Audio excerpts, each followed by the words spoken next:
been waiting closely all night long.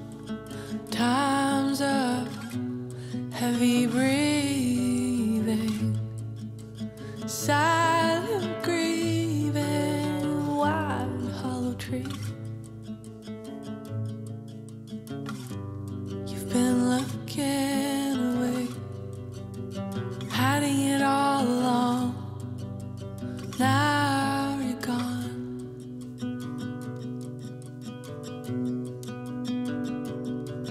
The weight lies on me.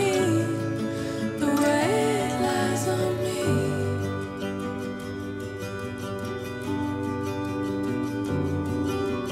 What lies beneath? The weight lies on me.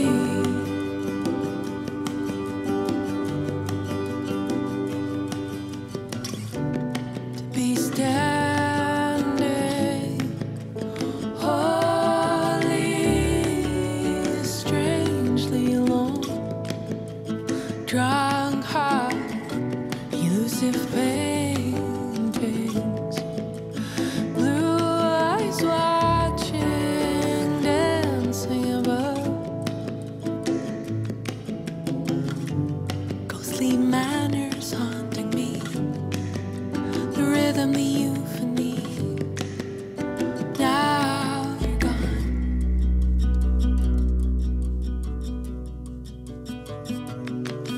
The weight lies on me. The weight lies on me.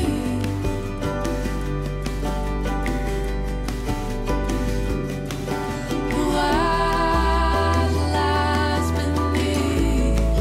The weight lies on me. The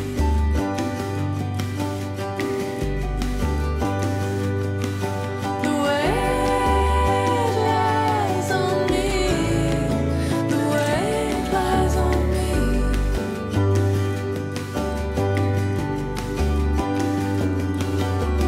What lies beneath? The weight lies on me.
Bonjour, bonsoir, bienvenue à ce Irencart autour du feu, là où la France rencontre le Canada dans un tête-à-tête sympatoche et décomplexé avec nul autre que Béris, autrice, compositrice, interprète et accessoirement artiste chouchou au Québec depuis le lancement de son premier album Landing lancé en 2017. Et aujourd'hui, Paris, aujourd'hui, c'est à ton tour de te laisser parler d'amour puisque enfin, Béris fait sa grande rentrée dans l'Hexagone avec une surprise qu'on vous réserve un peu plus tard, alors je vous invite fortement à rester avec nous. Mon nom est Nathalie Lesage, je suis une fidèle disciple du Centre culturel canadien ainsi qu'une fière membre de l'Association des Canadiennes à Paris qui vous présente ce Irencart autour du feu pour échanger avec une artiste canadienne et ainsi souligner la créativité des femmes canadiennes. Et là, je vous entends à la maison, mais pourquoi autour du feu? Eh bien, tout simplement parce que c'est une grande tradition canadienne et aussi parce qu'en tant qu'ancienne scout, je peux vous garantir que c'est le grand moment d'échange, de partage, de potins, de rencontres et de chansons. Alors, sans plus tarder, on rencontre tout de suite Amélie Béris qui nous attend à Montréal. Salut Amélie, comment ça va? Salut Nathalie, ça va bien toi? Ben écoute, ça va super. C'est un peu particulier comme ça de se parler à distance. Toi à Montréal, moi à Paris. Je te remercie d'avoir accepté l'invitation et je suis contente de te savoir confortable parce qu'on va se parler, Amélie, de plein de choses ce soir. Ce soir pour moi, cet après-midi pour toi. C'est ça, ce qu'on dit pas, c'est que toi et moi, on se connaît depuis quand même un certain moment. J'essaie de me rappeler, c'était quand, à quel moment on s'était rencontrés. Je pense que c'était avant Facebook, donc déjà, ça nous rajeunit pas. En fait, Nat, je pense qu'on s'est vus la première fois, c'est à l'université, dans un cours de communication. C'est vrai? Oui, c'est là qu'on s'est rencontrés. Tu as tout à fait raison. Je m'étais dit, cette fille, elle a du chien. Tu sais, je trouvais qu'elle avait du chien, du bagou. Et ben, ton parcours en témoigne.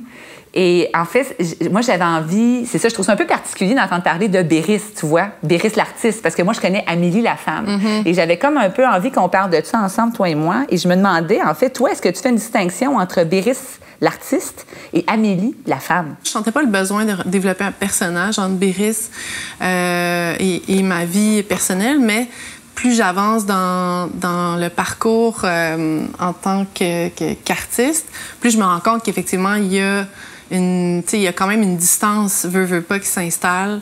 Mais pour moi, je me disais, je pourrais pas rentrer dans ce métier-là en me donnant une espèce de caractère que j'ai pas au quotidien, t'sais. Je me suis dit, si ça marchera pas, je vais me planter. J'arriverai pas à le soutenir assez longtemps. Tu sais, je vais toujours me rappeler la première fois où tu me fais écouter une de tes chansons.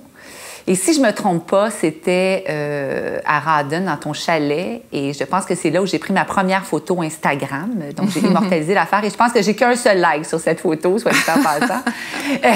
Et en fait, je me rappelle avoir été très surprise parce que je savais pas que tu chantais. Et je me demandais, toi, c'est arrivé quand j'appelle ça un aha moment. Tu sais, le moment où tu t'es dit, voyons, mais je sais chanter. Tu sais, j'en ai sous le capot. C'est arrivé quand, ce moment-là? Moi, j'ai jamais senti que j'avais une voix vraiment exceptionnelle. Tu sais, je chantais avec des amis.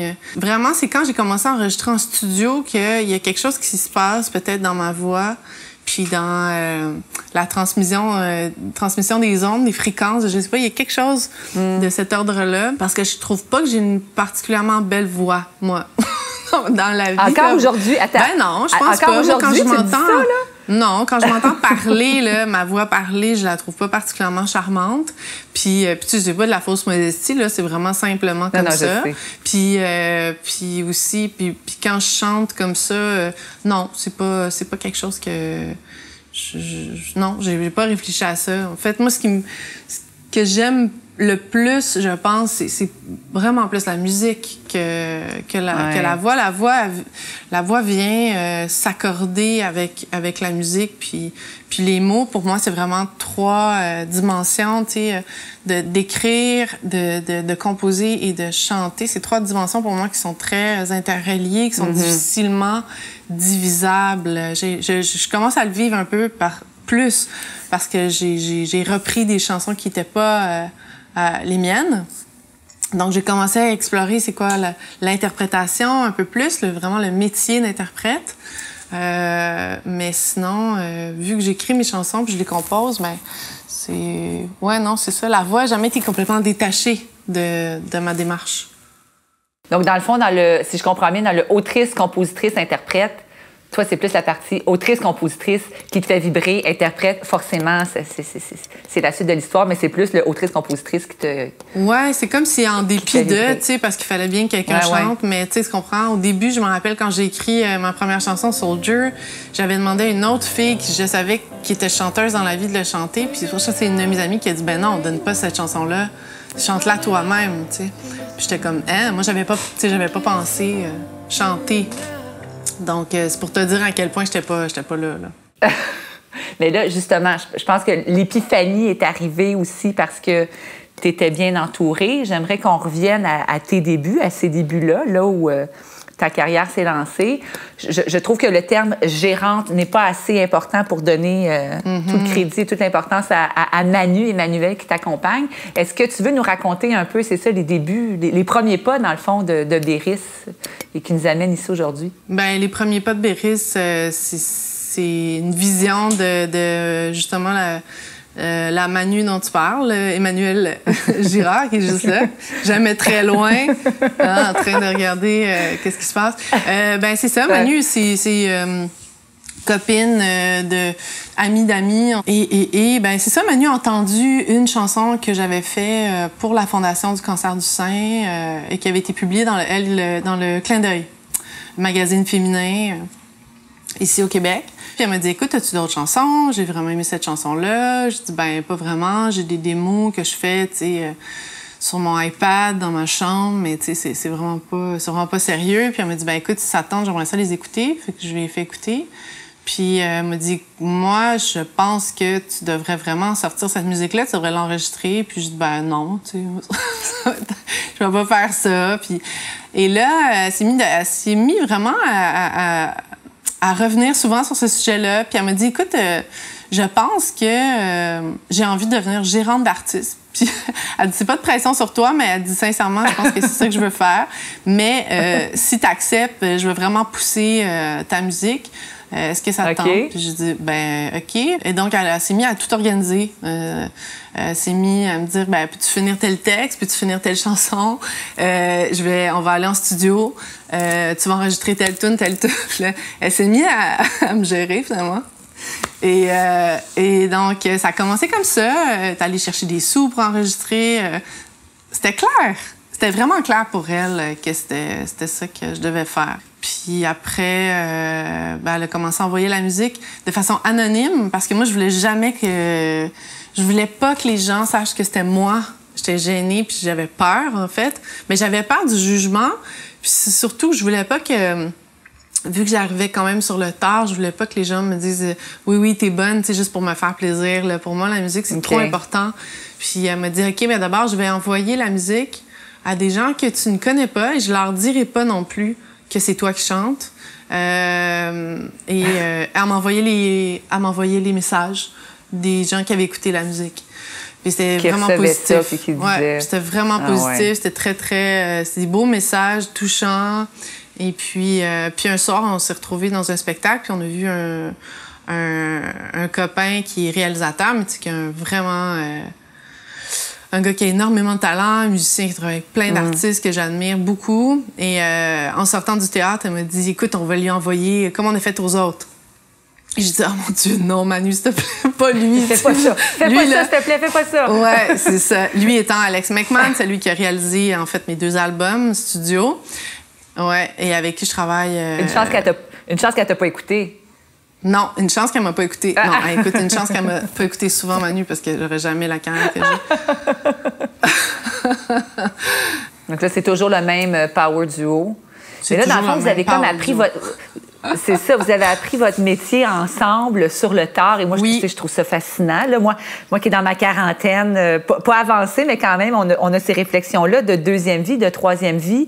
Et je trouve souvent que les femmes, on a cette espèce je veux dire, de tard qui nous colle à la peau, qui est le syndrome de l'imposteur. C'est-à-dire qu'on se dit, je pense que je serais pas assez bonne pour faire ça, ou mon Dieu, les gens vont se rendre compte que finalement, je suis pas si douée que ça. Est-ce que c'est quelque chose que tu sais, j'ai envie de savoir, est-ce que c'est quelque chose que tu as eu, toi? Est-ce qu'à un moment donné, tu as douté? Ah non, j'avais pas vraiment le sentiment d'imposteur. Parce que j'ai toujours été tellement honnête en disant, hey, moi, j'ai jamais chanté de ma vie, j'ai jamais fait de spectacle. Quand on a signé le contrat de disque, j'avais jamais fait un show de ma vie, là. Ils m'ont signé sans que j'aie fait un spectacle de ma vie.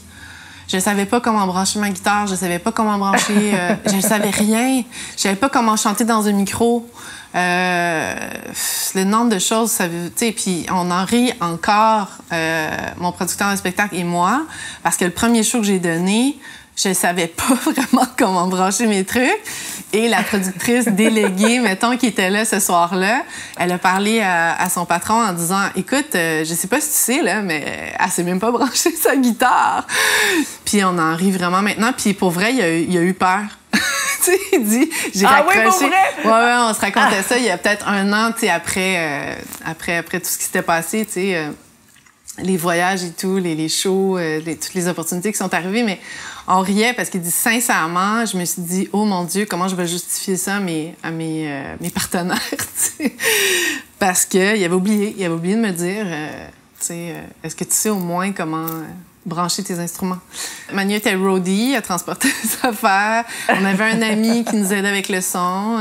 Mais c'est ça. Donc, tout ça pour répondre à ta question, j'avais pas ce sentiment tant d'imposteur parce que j'étais vraiment très transparente par rapport à... Je faisais tout le temps des blagues là-dessus, à quel point j'étais comme, je sais pas qu'est-ce que je fais ici, mais clairement, il y a une raison. Et donc voilà, tu sais, puis on a avancé toujours comme ça. En fait, moi, je suis convaincue que justement, cette façon d'être 100% toi, tu sais, d'être 100% Amélie, justement, avec toute cette spontanéité, justement, humilité, je suis convaincue que ça a contribué aussi à faire en sorte qu'on adore tant la femme que l'artiste. Mais justement, j'écoutais une entrevue de toi récemment, puis, tu sais, justement, nouvelle profession, nouvelle carrière, on s'inspire, et tu disais avoir appris de Michel Rivard.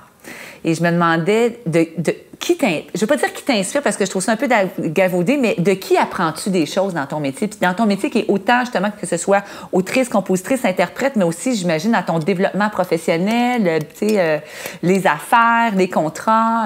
En fait, je vais chercher des sources d'inspiration dans plein de domaines. Tu sais, que ce soit, ça peut être un architecte, ça peut être un avocat, ça peut être une médecin. Donc, je m'inspire de différents parcours et des parcours qui n'ont rien à voir avec les miens. Par exemple, je sais pas, Elton John, Cat Stevens.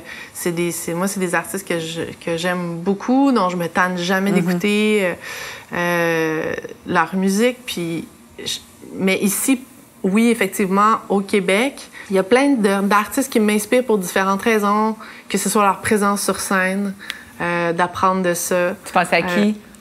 Présence sur scène, clairement Ariane Moffat, vraiment. Je trouve que c'est quelqu'un qui a une présence scénique incroyable. Tania Bélanger, moi, c'est une grande inspiration pour moi aussi, pour toutes sortes de raisons. Présence scénique aussi, composition, évidemment, des textes, la musique, incroyable, interprétation. Tu sais, pour moi, ça, c'est vraiment un artiste très complet. Grande admiration pour cet artiste-là, qui malheureusement pour moi ou pour certains Français, je trouve qu'on l'a pas assez entendu dans la francophonie à l'extérieur du Québec. Tu sais, je pense à Bruce Springsteen, par exemple. Tori Amos. Moi, Tori Amos, c'est une artiste qui m'a énormément inspirée. Sarah McLachlan, c'est quelqu'un qui m'a énormément inspirée dans sa douceur, dans sa pureté aussi d'interprétation. Donc, il y a plein de monde qui m'inspire. Tu sais, Manu, c'est une ancienne athlète. Donc, on réfléchit souvent... De haut niveau! Ouais, elle était sur l'équipe canadienne de handball ici. Donc, pendant 18 ans, elle était en sport élite. Donc, elle a une vision aussi des choses qui est très claire, très précise. Tu sais, les buts, les objectifs, de pas avoir peur de viser haut aussi, tu sais. Tu sais, je préparais notre entrevue, Amélie, puis je me disais... En fait, à chaque fois, évidemment, je te suis, tu sais, forcément, parce que je suis fière de toi, puis aussi, accessoirement, je suis fan. Et à chaque fois que j'écoutais des entrevues, ça m'agaçait qu'on en revienne toujours au cancer parce que je me disais, est-ce qu'on pourrait essayer de ne pas en parler? Pourquoi on ramène toujours ça sur le tapis? Et tu as dit dans une autre entrevue, écoutez, ne pas l'aborder, c'est vraiment se tromper complètement sur ma démarche. Je vais te la poser la question parce que je comprends que c'est un pilier quand même dans la carrière. Donc, qu'est-ce qui s'est passé à partir du moment donc, où tu as été diagnostiquée avec ce premier cancer? Comment ça s'est passé pour que Béris devienne Béris et que tu te mettes, dans le fond, à écrire et à nous amener là où on est aujourd'hui?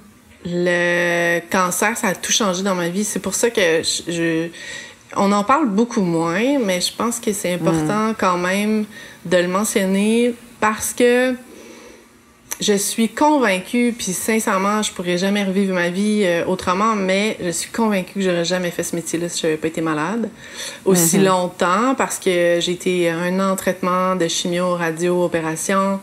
Et le cancer est revenu 1 an et demi plus tard.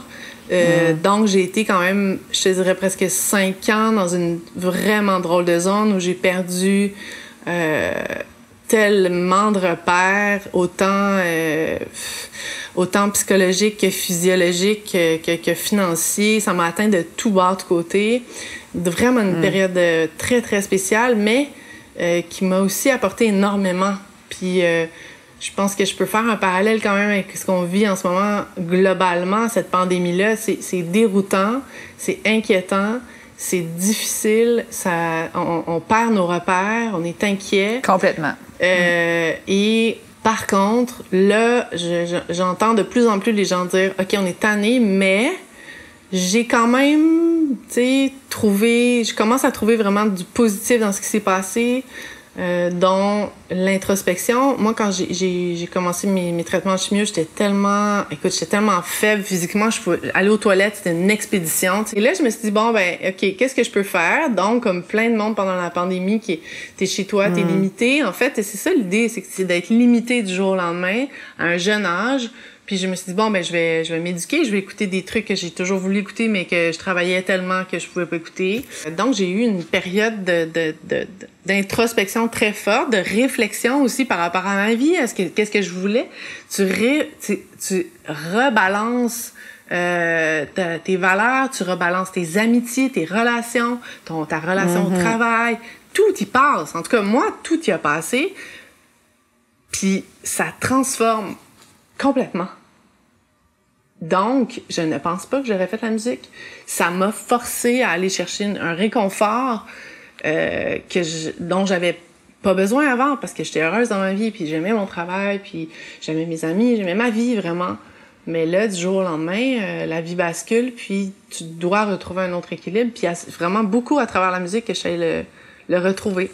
Bien, t'es quand même un bel exemple et c'est clair que ça a fondamentalement influencé ton parcours, Amélie, puis ça nous a donné un très bel album, ton premier album qui est Landing, puis j'ai envie qu'on en parle de ton parcours. Donc, Landing qui n'était pas entendu, qui a surpris tout le monde et duquel tu as reçu une dose d'amour tant de la critique que du public.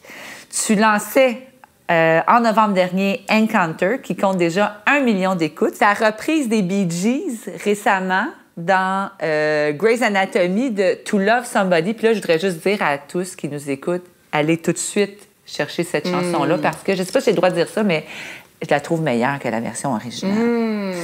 Est-ce que tu peux nous expliquer comment tu t'es ramassée dans Grey's Anatomy, qui est quand même un gros succès aux États-Unis puis au Canada? Ben ça, c'est vraiment le travail, super travail de ma gérante, Emmanuelle Girard, qui a trouvé une agente de synchronisation sur image, de musique sur image à Los Angeles. Son travail dans la vie, c'est de trouver des talents puis de les proposer à des superviseurs de musique.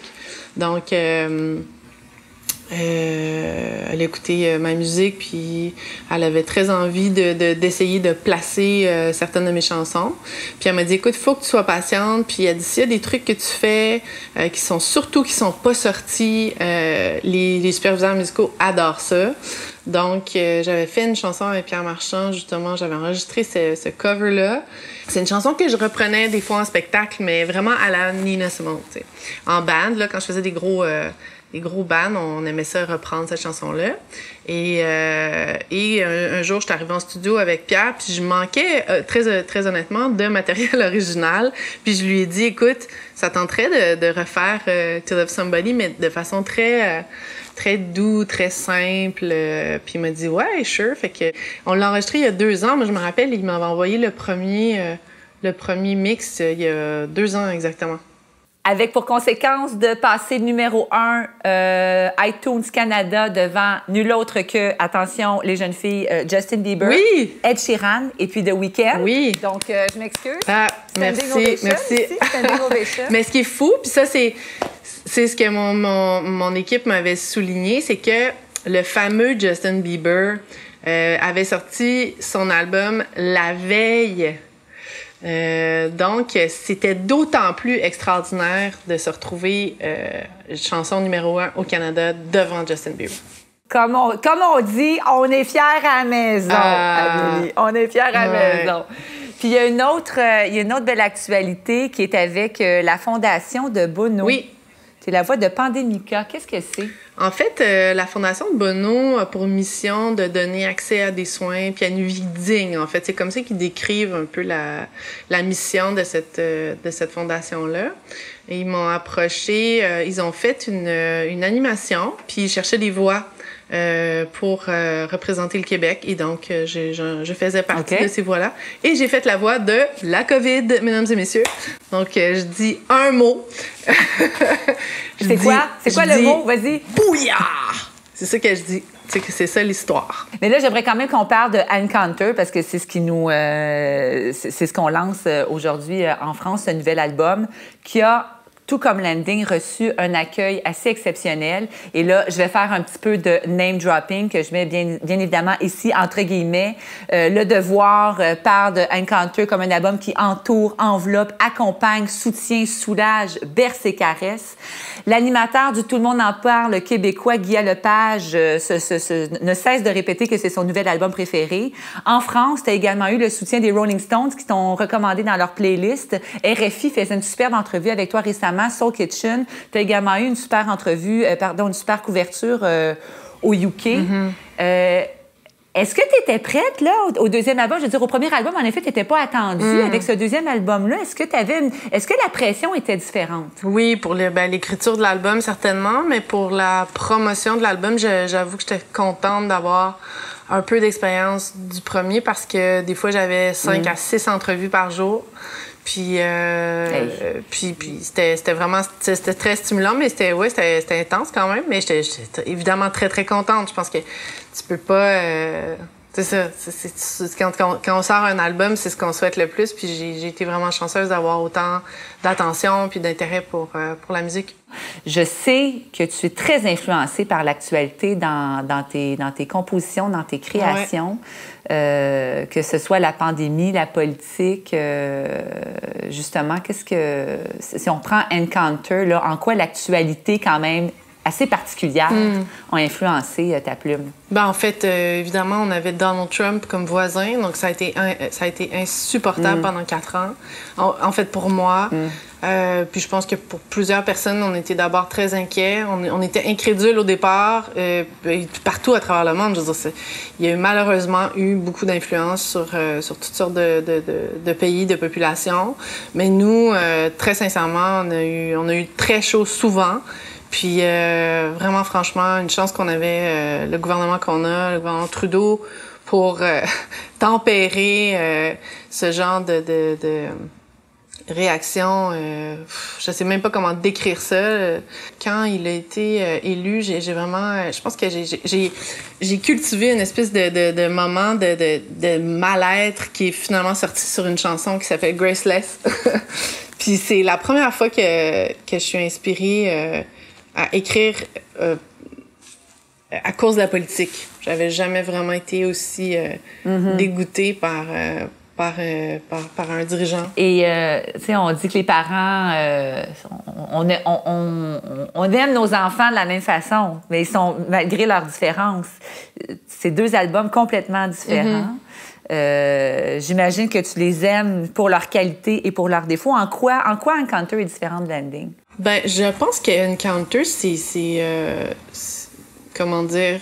C'est comme mon université, par exemple. Je vois Landing comme mon secondaire ou mon primaire, okay. Mettons. J'ai vraiment appris comment écrire des chansons. J'ai appris à chanter en studio. J'ai tout appris avec cet album-là. J'ai appris à jouer devant 10 personnes qui s'en foutent complètement, jusqu'à 12 000 personnes en folie. J'ai vraiment tout appris avec Landing. Donc, Landing, pour moi, c'est un album évidemment hyper important. Encounter, c'est un peu plus abouti dans le sens où j'étais plus dans la réflexion. Il y a quelque chose aussi où tu as envie d'arriver avec une proposition qui... En fait, moi, j'avais envie d'arriver avec une proposition qui était cohérente avec le premier album, mais qui était pas non plus une copie conforme, tu sais. J'avais envie quand même de me renouveler, puis j'avais envie, surtout avec l'expérience scénique que j'avais gagnée, quand je me suis retrouvée sur des grosses scènes, j'étais très reconnaissante envers certaines chansons de Landing qui me permettaient d'aller chercher les gens vraiment derrière. Et donc, avec Encounter, j'avais envie qu'il y avait quand même quelques pièces qui soient un petit peu plus... large, un peu plus ample, un peu plus rythmé. Puis on a vraiment pris notre temps. L'album a été repoussé une première fois de par ma décision, mais une deuxième fois avec la COVID. Ça nous a vraiment permis de fignoler tous les détails, tout ça. Donc c'est pour moi un album abouti. Tu sais, j'ai pas de regrets sur cet album-là. Je suis vraiment très... J'en avais pas non plus sur Landing. Je pense que j'ai vraiment... quand je finis une chanson, c'est fini, c'est réglé, puis je veux pas avoir de regrets, je veux pas retourner dessus. Mais c'est ça. Pour moi, je dirais que c'est ça les grandes différences. Là. Il y a quelque chose d'un peu plus Ouais, peut-être réfléchi. Puis avec l'expérience, tu sais, je gagnais quand même... J'ai gagné l'expérience, évidemment, que j'avais absolument pas quand j'ai commencé l'Landing. T'as pris du métier. Oui, c'est ça. T'as pris les Même la épaules. voix, tu sais, c'est beaucoup un... C'est un commentaire qui est revenu souvent, la voix, tu sais. La voix sur Landing, je pense, est plus différente que ma voix sur Encounter. Est-ce que tu reconnais cette guitare? Je reconnais cette guitare très bien. Oui, vraiment. Cette guitare qui est à la maison et qui t'attend depuis 2 ans. Donc, c'est un des liens. Ben, je la garde. Là, tu te doutes bien que je vais la garder. Ouais. Après 3 ans.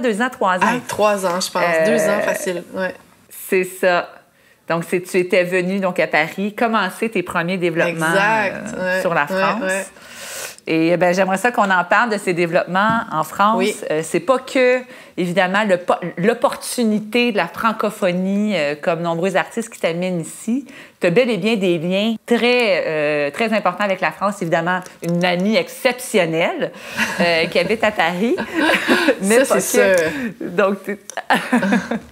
Donc, c'est quoi tes liens avec la France? Ben, mon lien premier, c'est le fait que et mon frère et ma sœur sont mariés avec des Français. Donc, j'ai dû aller en France souvent. Au niveau familial, mon frère habite en France depuis 28 ans maintenant. Donc, je suis allée dès l'âge de 12-13 ans. Je pense la première fois que je suis allée en France. Et on essayait d'y aller à peu près aux 2 ans. Donc, j'ai eu la chance de voyager beaucoup quand même en France. Et ma famille quand même est vraiment d'origine française. Donc, même à la maison, ça, il y avait une différence au niveau gastronomique chez nous. On mangeait des artichauts, des cuisses de grenouille, du boudin. Mes amis, ils étaient toujours assez étonnés. C'est ça, il y avait vraiment une touche très européenne chez moi. Et donc, c'est pas étonnant que mon frère et ma sœur se soient mariés avec des Français. Ma sœur est ici et mon frère est toujours là-bas. Mais et aussi, ben toi, effectivement, toi, tu habites à Paris depuis quand même plusieurs années. Et différents amis, dont maintenant Raphaël Chauvin, avec qui j'ai collaboré beaucoup cette année.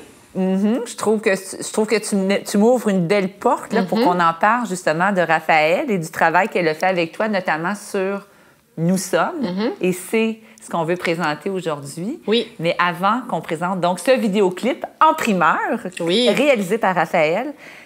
Et si tu nous la chantais, cette chanson Nous sommes, puis peut-être nous en parler un petit peu, donc qui a été écrite par Maxime Leflaguet, ton grand complice. Oui, effectivement, c'est l'ami avec qui j'aime écrire des chansons en français. Lui écrit tellement bien en français, j'ai écrit une seule chanson en français, puis c'est une chanson pour ma mère, puis je pense qu'il y avait personne d'autre qui pouvait écrire un texte comme ce que j'ai écrit pour ma mère, mais c'est à peu près tout ce que j'ai été capable de faire. Puis c'est ça. Je n'ai pas ce talent. Et donc, j'adore collaborer avec Maxime. Et c'est ça. Puis là, on a tourné le vidéoclip. Il était avec nous sur le tournage comme co-réalisateur. Donc, c'est intéressant aussi pour lui d'écrire le texte de la chanson, mais en plus de collaborer avec Raphaël, parce que malheureusement, Raphaël ne pouvait pas venir ici tourner les images pour le clip qu'elle avait soigneusement imaginé, scénarisé. Donc, ça a été vraiment une belle aventure d'équipe. Ça a été toute une épopée, on va dire ça comme ça. Mais ça a été vraiment des très, très beaux moments qu'on a vécu ensemble. Je veux pas brûler de punch, mais il est possible que Raphaël puisse venir nous parler. Ah, pour vrai? Wow! De son expérience. Ouais. C'est rare qu'elle se retrouve devant la caméra. Je négocie. Je négocie avec toi. J'aimerais que tu nous fasses Nous sommes, s'il te plaît, à la guitare, avant qu'on s'entretienne avec Raphaël. Bon, ben je vous fais ça avec grand plaisir. On t'écoute.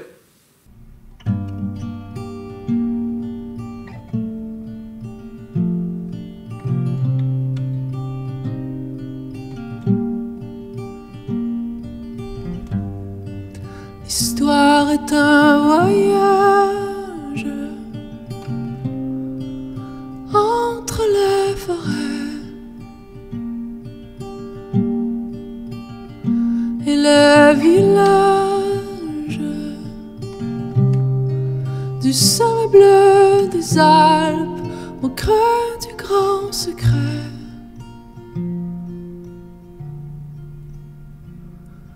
Nous sommes des haltes, des bêtes naïves au cœur du paysage.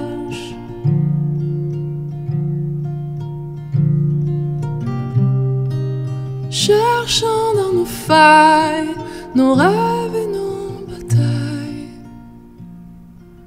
Chevaux sauvages.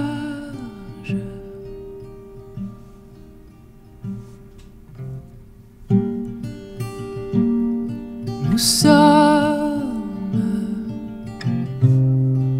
le souffle lent des astres, les soufflements des sages, de beaux désastres aux grands yeux océans.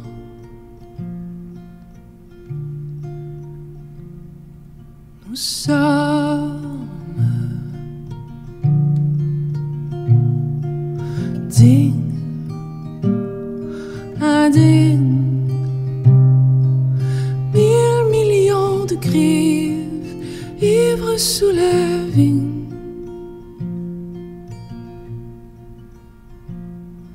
Nous sommes toi et moi, roseaux frissonnants après le tremblement. Le silence.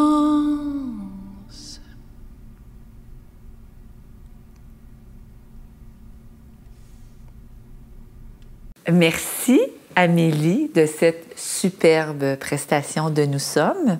Et je t'avais promis une surprise avec Raphaëlle, ici à Paris, qui est avec nous. Donc, Raphaëlle Chauvin, qui est autrice, productrice, réalisatrice aussi, non pas de 1, non pas 2, non pas 3, mais bien 4 vidéoclips avec Amélie. Elle s'est fait comment, Raphaëlle, cette rencontre-là avec Amélie qui est à Montréal et toi qui es à Paris? Encore une fois, on peut parler d'Emmanuelle Girard. La fameuse. La fameuse. Donc, j'ai croisé Amélie la première fois chez elle. Oui. Et c'est vrai que j'avais des idées, des visions, d'images. Je ne pensais pas qu'un an et demi après, cela deviendrait des clips. Voilà. Et donc, le dernier vidéoclip qui est celui de Nous sommes. Amélie, ça s'est passé comment, la collaboration avec Raphaëlle? Comment vous l'avez créé, ce vidéoclip à distance? Parce que là, en effet, l'actualité a un peu joué du canif dans vos intentions. Vous deviez tourner ensemble. Finalement, ça s'est fait à distance. Comment ça s'est opéré, tout ça, de votre côté? Donc moi, j'étais ravie d'aller en France puis tourner dans les Alpes, évidemment. Ben, tu sais, comme à peu près tous les citoyens de cette terre, on a dû réorganiser nos plans 1 million de fois. C'est pas évident quand même de collaborer dans ces conditions-là en audiovisuel. Donc oui, c'est un peu plus compliqué, mais en même temps, combien agréable de travailler avec cette femme qui a énormément de talent, qui a énormément de sensibilité, qui a des visions aussi. Elle m'avait présenté aussi les scénarios sur papier avec toutes sortes d'inspirations aussi au niveau des images. Puis je trouvais que c'était... il y avait un raffinement, en fait, dans sa façon d'aborder les images que j'aime beaucoup. Moi, ce que j'ai trouvé aussi dans notre collaboration, c'est une immense motivation. Puis, tu sais, je me rappelle sur Graceless, par exemple, où tu as repris tous les costumes parce que la costumière pouvait plus participer au projet. Tu sais, Raphaël, c'est quelqu'un qui se donne énormément sur ses projets, tu sais, une espèce de comment dire, dévouement dans l'art qui moi, me touche beaucoup. Travailler avec quelqu'un comme ça, qui est aussi généreux et aussi dévoué, c'est vraiment un charme. Puis je pense que c'est pour cette raison-là qu'on a continué, malgré la distance, malgré la difficulté dans le tournage à vouloir continuer à travailler ensemble parce qu'à chaque fois, il y a cette passion-là, en fait. Donc, c'est ça, Raphaël. C'est une relation musique-image très intéressante. Qu'est-ce que, dans le fond, c'est quoi les images que tu as souhaité montrer? Est-ce que c'est la femme, la note, l'artiste, la mélodie, le texte? Où est-ce que tu es allé chercher, dans le fond, l'inspiration? Puis comment tu as traduit ça en images? Je dirais une intuition. Ah, c'est bien. J'avais une image de guerrière, en fait, sans vraiment connaître la vie d'Amélie. Amélie la guerrière. Voilà. Tout à fait. Et j'avais une vision aussi d'un cheval, sans savoir que Amélie savait monter à cheval aussi. Tu sais monter à cheval? Scoop. Amélie, oui, je savais pas. J'ai monté beaucoup quand j'étais plus jeune. Mais c'était bien loin derrière moi. Multitalent. Vous allez le voir sur le clip, ouais. Ben, le prochain clip qu'on va découvrir tout de suite, maintenant. Donc, merci, Raphaël. Et de rien. D'avoir accepté de nous présenter donc, ce vidéoclip qu'on regarde à l'instant.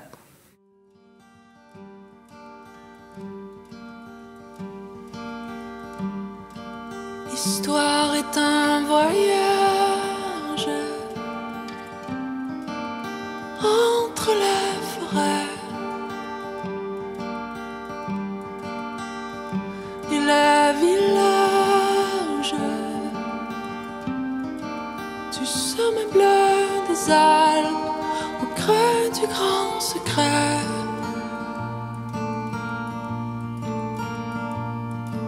Nous sommes des haltes, des bêtes naïves au cœur du paysage.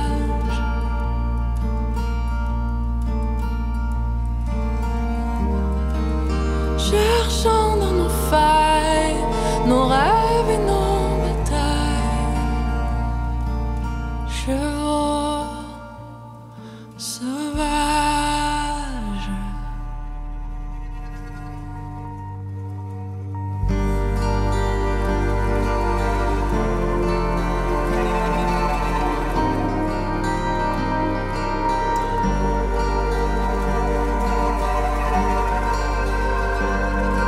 Nous sommes le souffle lent des astres, les soufflements des sages, de beaux désastres aux grands yeux océans.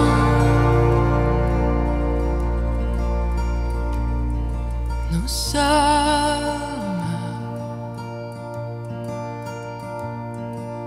dignes,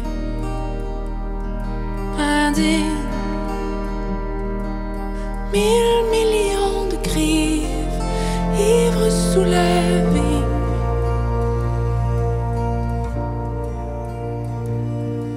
Nous sommes toi et moi,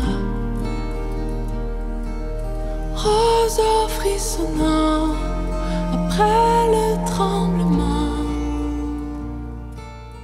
Le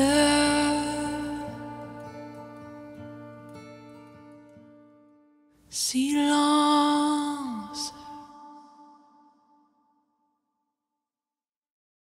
Il y a une expression que j'aime beaucoup qui est en anglais, donc je la mets encore en guillemets, c'est « shoot for the moon, even if you miss, you'll land among the stars ». Donc, ça serait quoi, vous, votre lune, les filles, en France, là, dans ce lancement-là? Qu'est-ce qu'on vous souhaite? Amélie, je te pose la question. Mon souhait pour la France, franchement, et c'est déjà commencé, c'est de faire des belles rencontres.